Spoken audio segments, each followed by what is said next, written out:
All right, we're going to get started on our new series, and top 10 for this week is going to be, and I'm going to share my screen so everybody can see, top 10 actions to advance at work in 2021. So I want to encourage everybody before we get started to hit the subscribe button, give me a thumbs up, and then also hit the alert button so we can get going. And we're going to jump right in.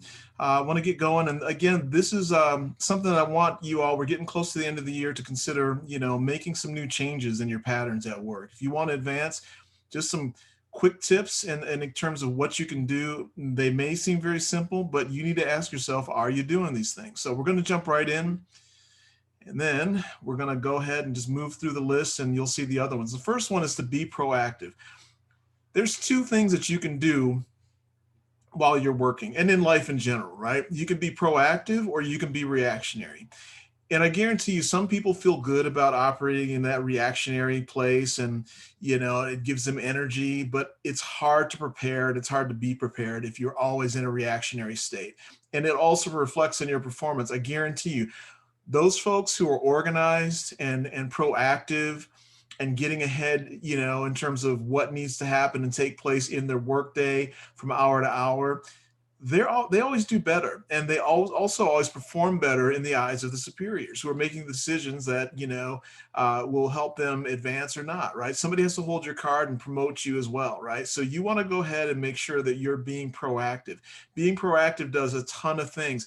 It allows you to get ahead, get organized for your meetings, for your workday, in life in general, so that when things that are out of your control happen, you can then go ahead and react accordingly because you have more time and you're not already at capacity being in reactionary mode. So I want you to try and do that. And what that means is that you might have to sacrifice some things like sleep.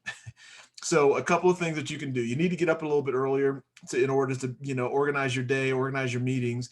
And I'm not talking a ton, but even if you got up half an hour earlier, just so that you could get your day and your schedule organized, it will make a big difference. I promise you. Uncle Paul wouldn't lie to you on this. So it's something that I've changed in my, patterns from my earlier years in the workforce, when I was in my 20s to what I'm doing now. It's the first thing I do. I get up super early and want to make sure that I have my day organized and I'm proactive in the things I can control so that I have time and I can devote time to the things that I can't control that force me to be reactionary, right? So we all have those throughout our day and throughout our week and in life in general.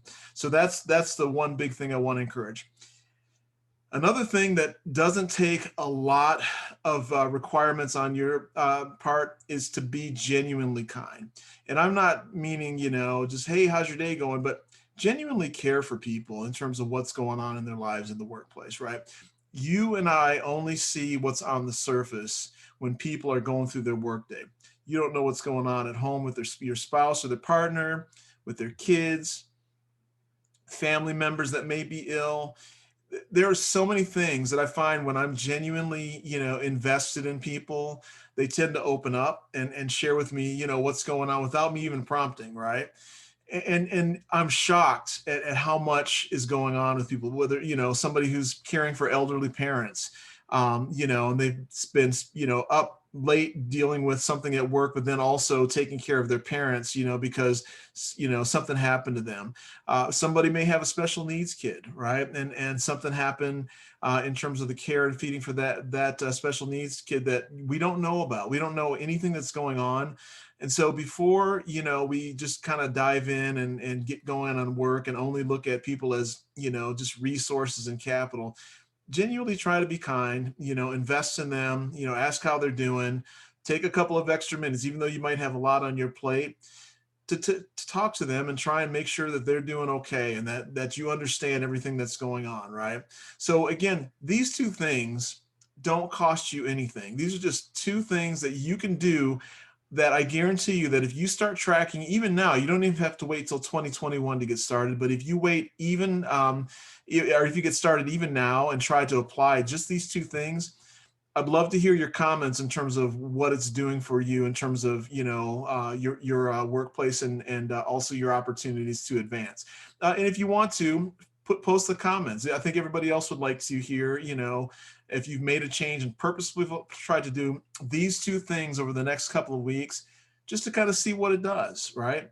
Maybe you don't have the opportunities, but you're at least trying, right? But these two things, again, don't cost you anything extra. Maybe, like I said, a half an hour. If you just take an extra half an hour in terms of being proactive and organizing your day, that will help out tremendously.